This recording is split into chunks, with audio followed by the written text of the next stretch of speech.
Hey girls and gals, welcome back to my channel. My name is Taylor and today's video is going to be a very lengthy wrap up of all the books that I read in October. So I finished 12 books, I believe, in the month of October, and it is November 6th right now, and I can already tell you that I am not gonna finish 12 books in November. October was like my month to shine. November, not so much, because I have not picked up a single book yet. I'm supposed to do NaNoWriMo. I have written maybe like 1,000 words total this month because I live in America. There's a lot of stuff going on right now that makes it very, very hard to focus on anything. So this is going to be a lengthy wrap up. I'm going to try not to make it too tedious, but I did read so many wonderful things in the month of October. So let's just buckle up and get started. So like all of my wrap ups, I go from the book that I enjoyed the least to the book that I enjoyed the most in the span of a month.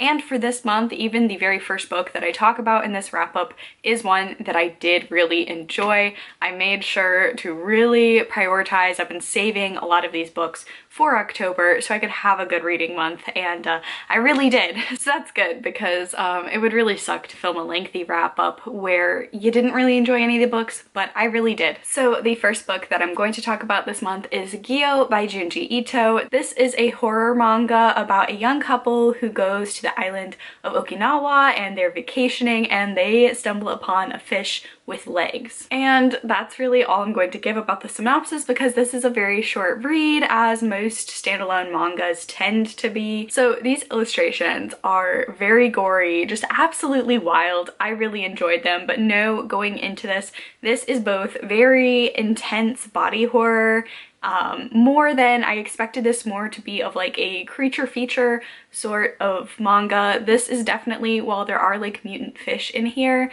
it quickly turns into more of a body horror sort of thing. So if you're squeamish, I don't know if I would recommend this one, just because there are some very disgusting images in here that are just, yeah. So just a warning going into this one, it is very, very graphic. Junji Ito does not hold back on any depictions. It gets very gross, very disturbing in here. This was a nice read that I flew through in about an hour. I really enjoyed it. The ending was a little abrupt, but not in like the worst way. I didn't mind. I liked the journey that this went on. It was very bizarre, and I mean this as a compliment. This felt very like B horror movie-esque, where the premise is a little ridiculous to start off with, but it's gory, it's gross. It's just a fun time if you're into any of that. So that's Gyo by Junji Ito. The next book I'm going to talk about is actually a novella, and I think this is probably like the shortest thing that I read all month, possibly all year. That's going to be Wait for Night by Stephen Graham Jones. What's really cool about this one is that I don't know the exact terms for it, but there's no like copyright on it, so it should always be available through like your Libby app or your Overdrive app in the library to read. Something with Stephen Graham Jones and Tor, they teamed up to make this readily accessible and easy to read for everyone, which is really cool. So this is like only, I think I read it on my phone, so I don't know the exact page count, but I believe it's only like 20 something pages if it were published traditionally. So it's very short. It's about a man who is working construction on a riverbank and finds something disturbing. That's all I'm gonna give you. This is another one that is very graphic. It doesn't have the illustrations like Gyo, but it's very, very gory and bloody, and Stephen Graham Jones, his writing is impeccable and it's very visceral. So if you don't like graphic depictions of gore, probably skip this one. This one is a little bit lower on the list because I did really love it. I didn't understand what was going on, which was fine, but again, like clocking in at around 16 pages, I just wanted more from the story. But I really, really enjoyed it, and if you haven't picked up anything by Stephen Graham Jones before, I would highly recommend picking this up almost as like a first kind of taste of his writing style, because I absolutely love his writing style. I don't think it is for everyone because it's It's very, I don't even know how to describe it. It's very bizarre. It really works well for the type of horror that he writes, and I just think this is a perfect writing sample to see if you would like his work, because it's very bizarre horror fiction, and I really enjoyed it. Like I said before though, I just wish this were a little longer, because this concept has the potential to have been turned into a whole novel, and it was only 16 pages long, so I just wanted more from it. The next book that we're going to talk about today is The Damned by Renee Ahdieh. This is the sequel to The Beautiful, which was really popular last year. It was a book set in New Orleans. There was a little romance between a possible vampire and a young woman. I read that last year and really enjoyed the kind of New Orleans spooky vampire period piece aesthetic. I love that in horror. I love a good period piece. This one, I will say, I read The Beautiful physically and I listened to The Damned on audiobook. The audiobook narrator does an amazing job with the accents, so that was like the biggest thing that I loved about the audiobook. I think this series really needs to be consumed in the audiobook format because it's wonderful. So I think people who read The Beautiful and thought that there should be more vampires and like more supernatural creatures, because they're only hinted at in the first book, will really enjoy this book, because it really goes from like 0 to 100. It just takes a direction that I totally was not expecting.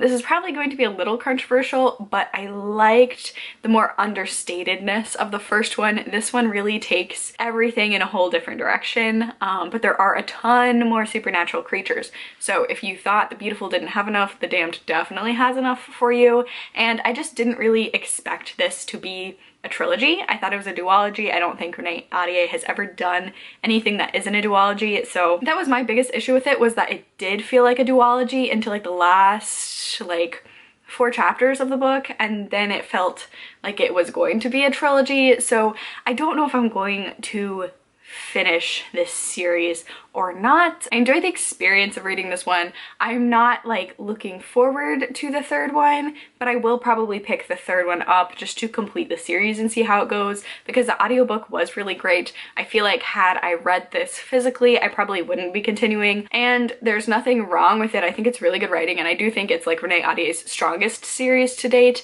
but I really liked the feel of The Beautiful, and then The Damned just took it in a direction which is pretty cool, but just not what I was expecting out of the series. So I think the number one thing that I just didn't really click with this one as much is that just The Beautiful is very slow, it's very understated. You're following, I believe there's only one main point of view, and you're only following Celine. This one, there's about 15 different points of views, and it just gets expanded upon, and I wish it would have been bigger. I don't know, I feel like I'm explaining this one wrong, because I did enjoy it.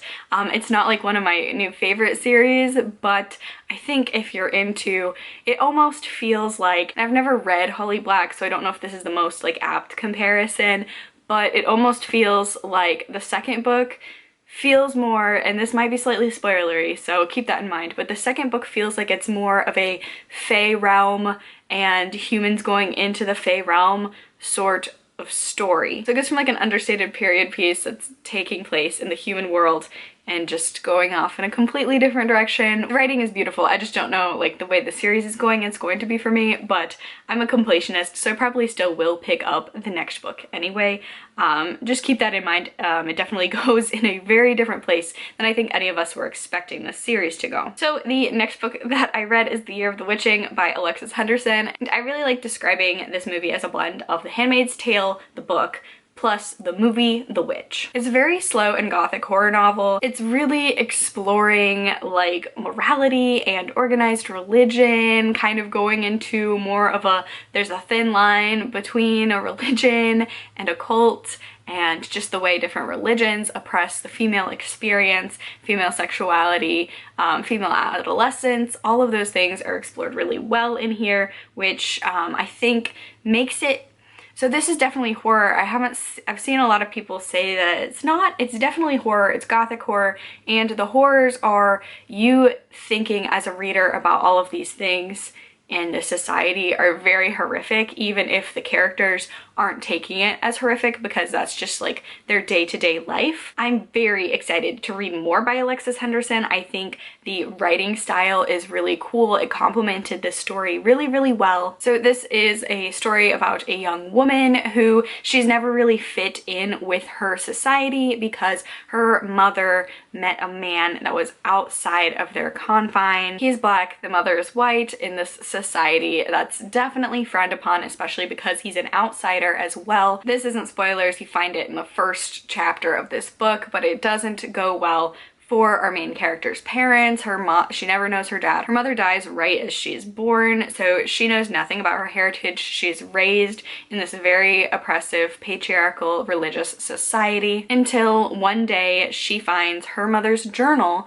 in the woods, where she finds out that this society that's supposed to be all loving and all benevolent might not be what it's claiming to be, and she potentially has the power to change things up a little bit in the society for better or for worse. This one's like a little bit hard for me to describe because I've seen a lot of people saying this isn't scary at all, this isn't horror, and then on the other side I have seen a lot of readers say that this is very terrifying and gory. So I don't really know what category to put it in. I mean, it's definitely horror. I wasn't terrified by anything in here. I thought the writing was really good. Like I said, I think the horror is more like, if you have ever seen The Witch, it's very understated until the end. I think it's more of like a creeping, gothic, understated horror, but definitely like concepts in here about, especially about the control of women and just how society views some people as better than others just based on the way that they look.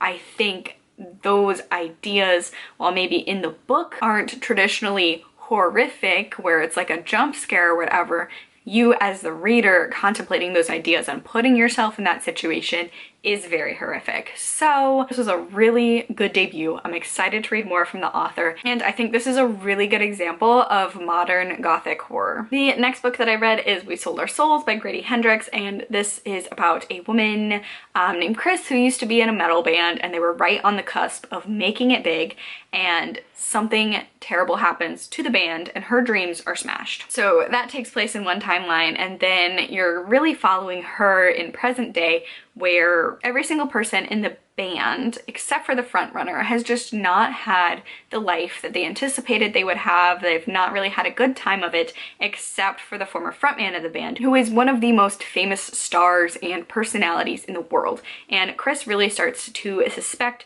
that he might have made like an otherworldly type of deal to get this fame at the expense of his bandmates. This one I feel like is the least talked about of Grady Hendrix's novels, and I definitely say if you enjoyed Horror Store, this almost reads along the lines of that. I don't know how to explain it. I explained it in a vlog earlier, or at least I tried to, but where I feel like Southern Book Club's Guide to Slaying Vampires and My Best Friend's Exorcism, if you tend to like one of those, you're really gonna like the other one of those. This one feels like if you really liked Horror Store over the other two, you'll really enjoy this one as well. I don't know, like arbitrary grouping aside, this is definitely like the least outwardly like outright funny of Hendrix's novels, and this one's more like tongue-in-cheek humor. There's not a lot of humor in here like his other novels, but there's definitely some. But I really enjoyed like the discussions of art and music and kind of how corporate America really stifles our ability to create art based on the way that capitalism kind of drains ourselves in like a typical 9-to-5, or even more than that if you are lower class or lower middle class. You're working so much that you don't really have the ability to have the brain power for those creative outlets, and those are actually so essential for us as humans to survive and thrive. So I really enjoyed those conversations. If you really enjoy heavy metal, if you really enjoy music, like if you're a really big music person, I think you'll really like this one. Especially I feel like if you're a person who loves going to concerts, loves going to a lot of music venues and and stuff like that. I think this book will be the perfect kind of novel to really experience some of those experiences again, make you feel a little homesick, not too homesick, but make you relive like the culture and just how amazing music is and getting to experience music with other people. So yeah, this is not my favorite Grady Hendrix novel, but it still was really wonderfully done. I did listen to this via audiobook. Honestly, I probably would have preferred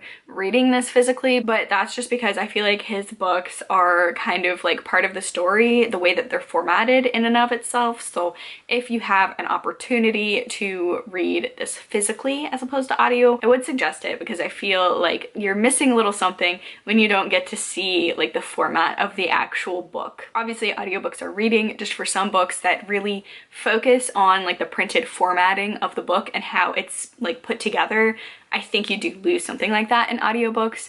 Obviously, audiobooks are wonderful. I'm not trying to rag on them. Just in this specific case, I feel like it's probably not the best route to go, but it was still done really, really well. So if you don't have an option to read this book any other way, the audiobook was done really well too. But the next book that I read was Queen of Shadows by Sarah J. Maas. Don't have a lot to say about this one because we are really getting, this is like smack dab in the middle of a series. Just some brief thoughts on this one. I really did not like the main romance in here. I'm not a fan of it, but I did enjoy the expansion on quite a few side characters, some side female characters in particular that I felt like really got the chance to grow and become actual characters and not just two-dimensional side characters. So I'm looking forward to seeing more from them. There were some great female friendships in here, which I absolutely love. I wish there were more of them. I'm hoping that there are more of those female friendships going throughout the series from this point forward. I'm just really excited to see where the conflict goes from here. I feel like there were several hints about like the end game and where the series is going to go in this book, so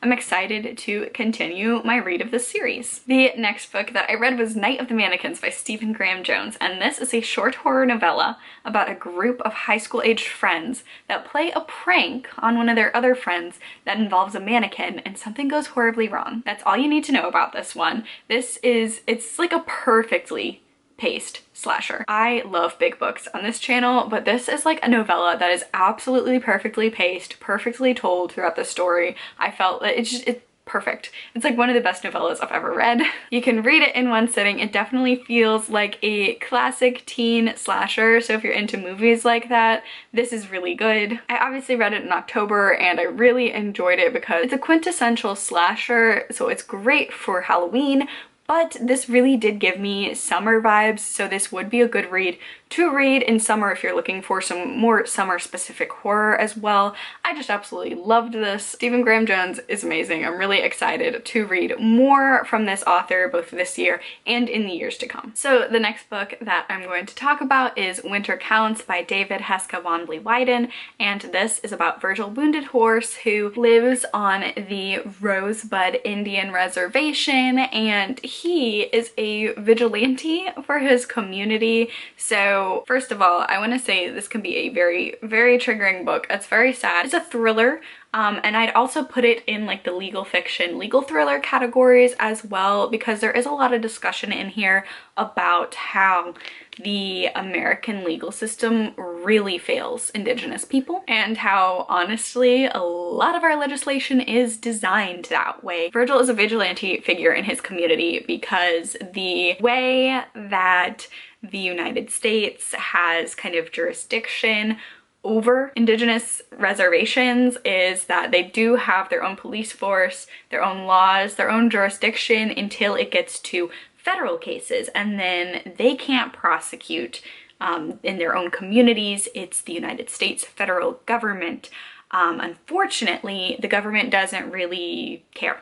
Honestly, the US government is supposed to prosecute cases like rape trials, domestic abuse, all the big hitters, murder, like every case like that. Usually these cases get declined. The US government doesn't really want to prosecute unless there's like a bigger picture thing going on, so that's a lot of missed justice. So Virgil understandably is upset about this, like a lot of people in his community, so that's why he's like an enforcer on his reservation. People will come and pay him to enact justice. For example, we start this book The very first paragraph, very first chapter, when you meet Virgil, he is on his way to beat the shit out of someone because he has been sexually assaulting minors at the school, and nothing can be done about it. There's not going to be any justice because the people who can prosecute refuse, and the people who would do something about it, there are politics involved and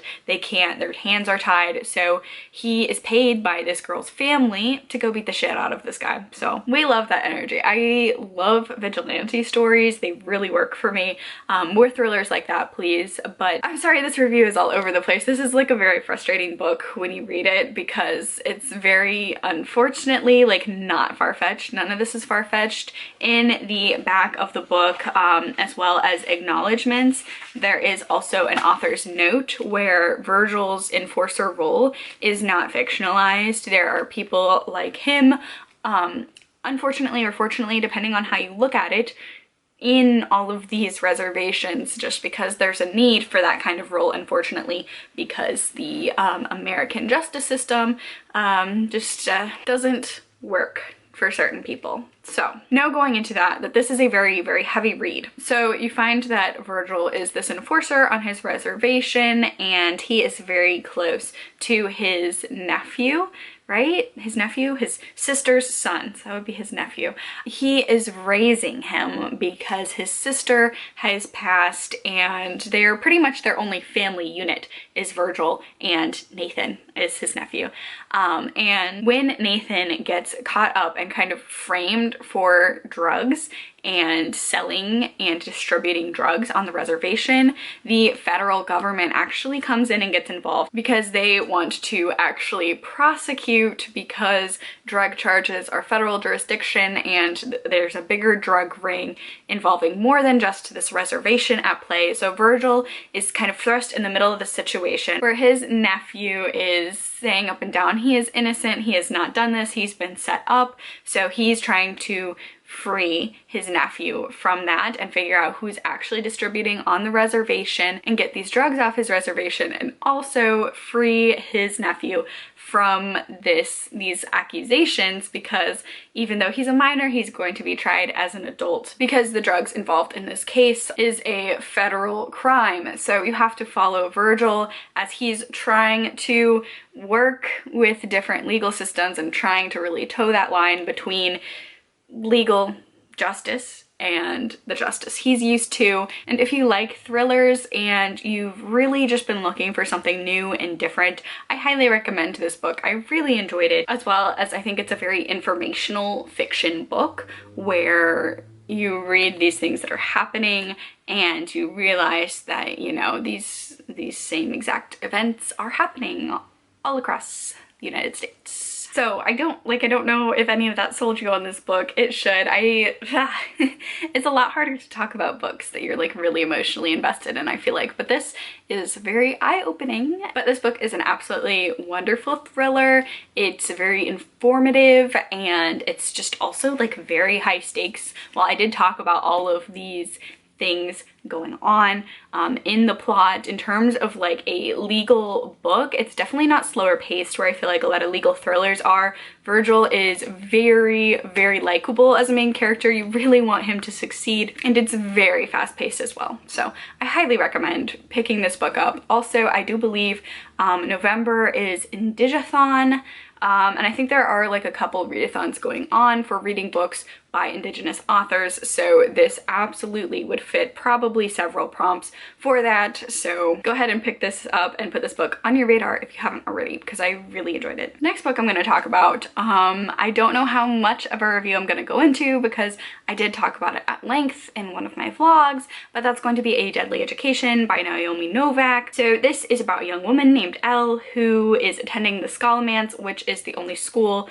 for really the only place on earth safe for young magic casters, and it is a school. There are like all sorts of dark creatures here wanting to eat them, and the school is really the only place where they can go and learn to hone their magical abilities while being kind of protected. It's kind of like a strength in numbers sort of thing, where it's still a very dangerous school to be at, but it's really the only option that these kids have. There's been a lot of discussion going on about this book that I did talk about in length in that vlog, blog, but I will leave like some own voices reviews down below in the subscription bar, or like down in the information of this video below, so you can read up more on that. I just don't think I'm qualified to talk about this book and what may or may not be problematic. All I can say is I did really enjoy this. I'm really glad that the dreadlocks reference is being taken out of this, so I'm looking forward to getting another copy without that in there, and I am going to be continuing on with the rest of the series.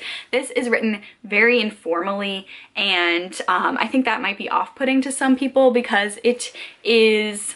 So it starts off it's very conversationally, and it's almost like in the movies where it's like record scratch, freeze frame, you may be wondering how I ended up in this situation. So it's kind of like the character is actually talking to you as a reader. I really enjoy that writing style once in a while. I know not everyone does, so just know it's very informal. It really worked for me. I know it didn't work for a lot of other people, but I thought it was really cool. I enjoyed the second half of this book a lot more than the first half. I'm very excited to see where this series is going, and I thought it was just a really cool premise, and I am really looking forward in continuing on with the series. I believe the next book comes out next year. So if you like darker sort of academia that's a very magical with very unlikable characters, I would recommend picking this up. Just know that there is like a lot of almost info dumps so that you can really understand these concepts. And it's also like very informally written, almost as if Elle is talking to you and relaying events as opposed to it being like a traditional novel. So that was A Deadly Education by Naomi Novik. The next book that I'm going to talk about is The Scrape Gracers by Hannah Abigail Clark, and this is the first in a young adult series about teenage witches. So when teenage outcast Sideways Pike gets invited to the most popular girls in school Halloween party to cast some spells to set the mood for the Halloween party, she never expects the magic to actually work, nor does she expect to become fast friends with those before mentioned popular girls. So this definitely gives me like the Chilling Adventures of Sabrina plus American Horror Story Coven vibes, with how it is like there are darker things in there, but it's also kind of hokey in a fun way. So take those two, mash them up, and make it more diverse, more gay. This is very, very sapphic. This also is one that reads a lot more informal than other books that I've read in the past. This almost feels like episodic slice of life sort of television, where there's not really a bigger plot introduced. It's just like a lot of smaller occurrences that kind of go through the novel, making it feel like a lot more episodic until the last, I'd say the last fourth of the book, where you really understand where the series is gonna go and see like hints of a bigger conflict. I am really looking forward to picking up more from this series. I just think the whole time I was reading this, I really wish that I had more books like this when I was actually in high school. This just really subverts a lot of potentially like dangerous sort of tropes, not dangerous, but uncomfy sort of tropes in fiction, where it's like the whole I'm not like other girls trope, or the pretty popular girls are always mean and they hate people that aren't like them, and it's just so flawlessly diverse as well. I wish there was more fiction coming out like this when I was in high school. So it does read a little young. They are seniors in high school, but I really enjoyed it. This is really fun. So especially if you do like the Chilling Adventures of Sabrina show, I think this will absolutely have the same sort of feel, same sort of vibes for you. And unrelated, but it's also one of my favorite covers of this year. So this next book is also a short story or novella, and I just had really good luck with them this October, which is really cool. I'm not normally a shorter form reader, but I really enjoyed the short content that I read this month, and that would be Carmilla by J. Sheridan Fow or something like that. For whatever reason, the full name's not popping up, but Carmilla by this author. So this is a novella about a vampire that inspired Bram Stoker's Dracula. I absolutely love this, especially if you already liked Dracula. You're gonna love this even more, I think, honestly. I know I did. So I would highly recommend this because for an old book, this is very old. It's very readable and it's very short, so it's not intimidating. While you can tell that this is like a classic and it's written a long time ago, it's still very readable. I don't think it's going to lose you. This book has sapphic energy. Carmilla, the vampire, exclusively like seduces women and tries to turn them into vampires, which I just think is great. And it's wild that this book was written such a long time ago. I'm gonna go out there and say that's probably why this isn't the classic and why Dracula is. I really enjoyed this one. I have seen some reviews saying that they didn't like it because it was obvious that Carmilla was the vampire, and I don't know, I don't think that's a spoiler. I mean, it's the name of the book. It's a very short story, and I just feel like that's almost like picking up Dracula and saying that you didn't like it because it was obvious from the beginning that Dracula was going to be the vampire, if you know what I mean. So there's not like suspense, I guess, in here. You kind of know what's going to happen, especially because this was one of the first, I think like the first vampire thing that was written as a novel, and it did influence Dracula and a lot of vampire lore, so it's going to feel very familiar and very tropey, but it's obviously not because it started those tropes in a way. So if you just enjoy like a really good classic with sapphic undertones and some female characters that are written pretty well for the time period and just some good gothic vampire action, I would highly recommend this book. It's definitely one of my new favorite classics. And then the last book that I'm just gonna talk about briefly because I have a whole reading vlog on this and I will leave it listed down below if you want to see the full reading vlog and review, but that's going to be The Invisible Life of Addie LaRue by V.E. Schwab. This is my favorite book that I read this month. I feel like most people know what this book is about, but this is about a woman named Adeline LaRue, and she makes a Faustian deal with a demonic entity, an immortal life where she's in control of her life in exchange for no one ever remembering her. So this goes through several different centuries and places as Addie experiences this incredibly isolating sort of existence and being very alone until one day she meets someone who remembers her, and the story takes off from there. I absolutely love this one. This is going to be a tearjerker for a lot of people.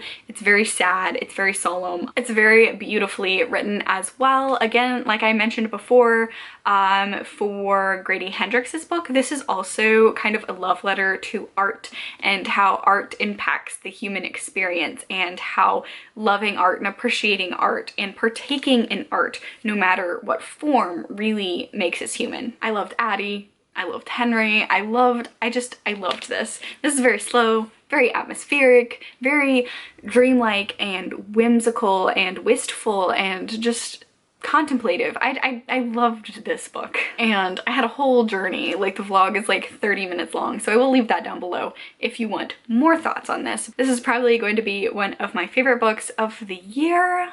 Maybe. We got 2 more months to read. It is up there, and it is definitely worth the hype. I am sure that everyone is seeing this absolutely everywhere, but it's honestly, in my opinion at least, very much worth the hype, and it lives up to the hype. So definitely, if you're thinking about reading this, I would highly recommend it. And that is going to be it for this video. Thank you so much for watching. Let me know if you made it this far in the comments down below. Please leave a like, a comment, subscribe to my channel for more content. Stay safe, stay spooky, and I will catch y'all in my next video. Bye!